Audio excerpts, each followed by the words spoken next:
एक राजा अपने महल के बाहर जनता की समस्याओं का निराकरण करने के लिए दरबार लगाया करते थे। एक दिन एक व्यक्ति उनके दरबार में आया। उसके एक हाथ में कांच का टुकड़ा और दूसरे हाथ में बहुमूल्य हीरा था। दोनों देखने में बिल्कुल एक जैसे थे। दोनों में पहचान करना असंभव जैसा ही था। वह राजा के दरबार में पहुंचकर भरे दरबार में राजा को चुनौती देता हुआ बोला, यदि राजा आपने असली हीरा कौन सा है यह बता दिया तो यह बहुमूल्य हीरा आपके खजाने की शोभा बढ़ाएगा, और अगर कांच के टुकड़े को हीरा बता दिया तो आपको बहुमूल्य हीरे की कीमत के बराबर दुगनी कीमत मुझे देनी होगी। वह आगे बोला, मैं कई राजाओं के साथ इस प्रकार की शर्त लगा चुका हूँ और हमेशा विजयी रहा हूँ। राजा ने उसकी शर्त स्वीकार कर ली और अपने सभी मंत्रियों को बुलाकर कहा, असली हीरे की पहचान करो। एक एक करके मंत्री आ रहे थे।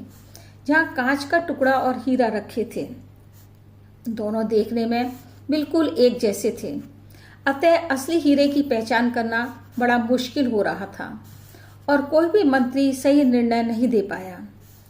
कुछ इसलिए भी डर रहे थे कि अगर हमने कांच के टुकड़े को हीरा बता दिया तो राजा को दुगनी धनराशि देनी पड़ जाएगी। सभी असमंजस में पड़े थे, समझ नहीं पा रहे थे कि क्या करें। राजा भी बहुत परेशान थे और समझ नहीं पा रहे थे कि क्या किया जाए। ऐसा लग रहा था कि अब तो हार निश्चित है। तभी जनता दरबार में बैठे एक व्यक्ति की आवाज आई, राजा आपकी हार निश्चित दिखाई दे रही है, पर क्या मैं प्रयास करके देखूं? अगर आपकी आज्ञा हो तो। आवाज की तरफ जब सबके मुंह घूमे तो देखा वह व्यक्ति अंधा एवं बूढ़ा था। उसकी आंखें बचपन में ही खराब हो चुकी थीं। राजा और सभी सोचने लगे कि इतने बड़े बड़े और बुद्धिमान मंत्री भी फेल हो चुके हैं, भला यह अंधा व्यक्ति कैसे पहचान कर पाएगा।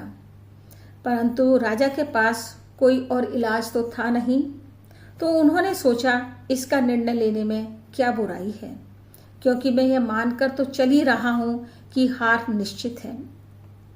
अब राजा ने उस अंधे व्यक्ति को पूरे सम्मान के साथ जहां कांच और हीरा रखा था उस स्थान पर बुलाया। उसने कांच और हीरे को छूते ही बता दिया कि असली हीरा कौन सा है, कांच का टुकड़ा कौन सा है। बूढ़े व्यक्ति के असली हीरा पहचानते ही वह व्यक्ति भी असमंजस में पड़ गया जो हीरा और कांच का टुकड़ा लेकर आया था। हीरे को तिजोरी में रखने की तैयारी होने लगी, परंतु इसी बीच में राजा बूढ़े व्यक्ति के पास उठकर गए और पूछा, बाबा यह बताइए कि आपने इतनी जल्दी असली हीरे की पहचान कैसे कर ली। दूसरी तरफ बूढ़े बाबा की जय जयकार के नारे लग रहे थे। राजा के पूछने पर बूढ़ा अंधा व्यक्ति बोला, राजा यह ठीक है कि मैं बचपन से ही अंधा हूँ। मुझे हीरे और कांच की चमक का आभास अंधा होने के कारण नहीं है, लेकिन जब मैंने दोनों को छुआ तो इतनी तेज धूप होने पर भी हीरा तो बिल्कुल ठंडा था, जबकि कांच का टुकड़ा तेज धूप के कारण तप रहा था।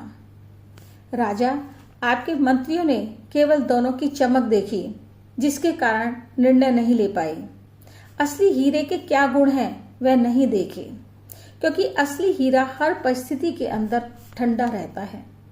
राजा बूढ़े अंधे व्यक्ति के उत्तर से पूर्ण रूप से संतुष्ट थे, अतः राजा की जीत हुई। प्रेरणादायी एवं नैतिक शिक्षाप्रद कहानी यह बताने का प्रयास कर रही है कि हर व्यक्ति के अंदर दो तरह के गुण होते हैं, जैसे कांच और हीरे में थे। जो व्यक्ति विपरीत परिस्थितियां होने पर भी गर्म अर्थात क्रोध नहीं करता है, वह हीरे के समान है और जीवन में उन्नति करता चला जाता है। परंतु कांच के टुकड़े की तरह गर्म होने वाला व्यक्ति का कोई मूल्य नहीं होता है। हीरे की तरह हर परिस्थिति में चमकते रहना चाहिए और ठंडा रहना चाहिए। कांच की तरह गर्म होने पर केवल नुकसान ही हाथ लगता है और जब समय निकल जाता है तो फिर कुछ भी हाथ नहीं लगता है। अब पछताए होत क्या जब चिड़िया चुग गई खेत।